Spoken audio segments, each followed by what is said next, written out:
Today, we will look at God Almighty, El Shaddai. God is all-sufficient. Where do we encounter this amazing name of God, God Almighty? The first occurrence is found in Genesis chapter 17, verse 1. Let's read this together. When Abram was 99 years old, the Lord appeared to Abram and said to him, I am God Almighty, El Shaddai. Do you notice something? The Bible tells us when Abram was 99 years old, the Lord appeared to Abram and said, it's never too late to grow. The knowledge of God is progressive. God reveals now to Abram. God is saying, I am God Almighty, El Shaddai. What does that mean? El Shaddai, God Almighty. The root word for Shaddai is from the word Sadad, meaning powerful, to be strong. Traditionally, it is connected with the Hebrew word Sadad, meaning to deal mightily, sometimes violently. What is the emphasis? That God is almighty, that He is not under the laws of nature. God created the laws of nature. Therefore, He can override the laws of nature. God can part the water. You see the Red Sea. The Israelites were able to walk through the Red Sea. God can make the dead come back to life. Why? God is almighty. He can do something that people call it a miracle. A miracle is an incident that cannot be explained by natural laws.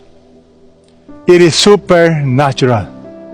And the word El Shaddai also means God is able to nourish. It's from the Hebrew word breast, like a mother feeding babies. So the idea is God is able to supply, God is able to nourish.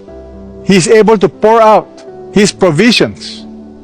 Therefore, many scholars would like to explain that the word El Shaddai, El, singular, God, we learned this a few weeks ago, Almighty, Shaddai, God is all-sufficient.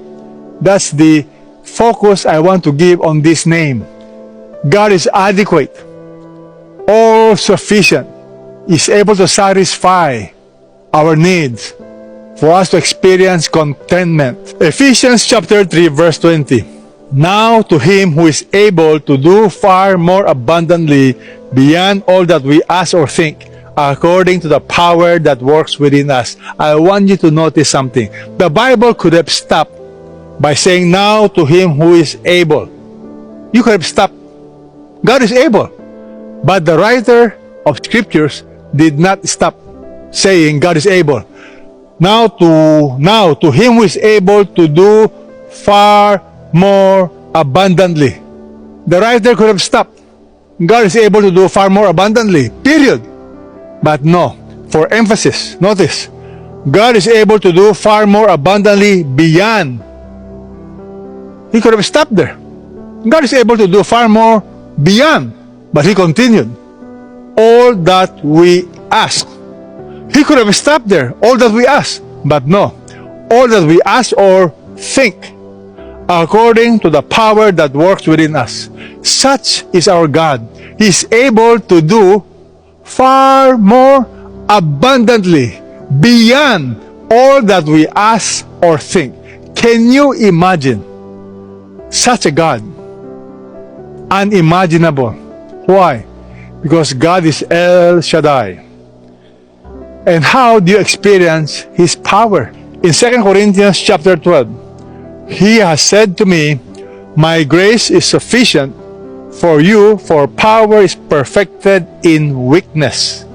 The word weakness is from the Greek word astheneo. I'll explain that in a short while.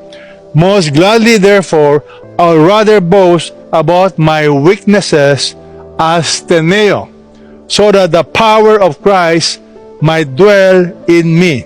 Paul is saying God's grace is sufficient, more than enough.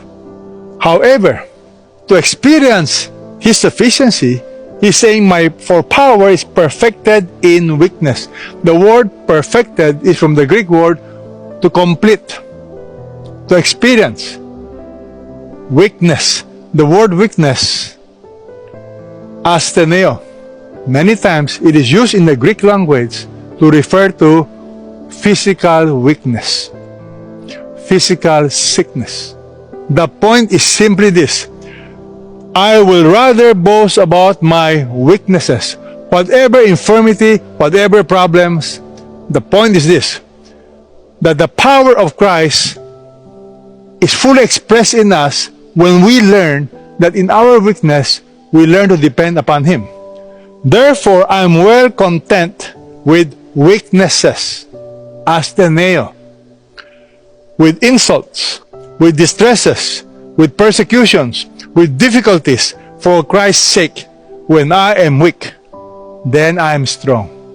So the secret of experiencing the sufficiency of God is to come before Him with an attitude of humility, of saying, Lord, I need You.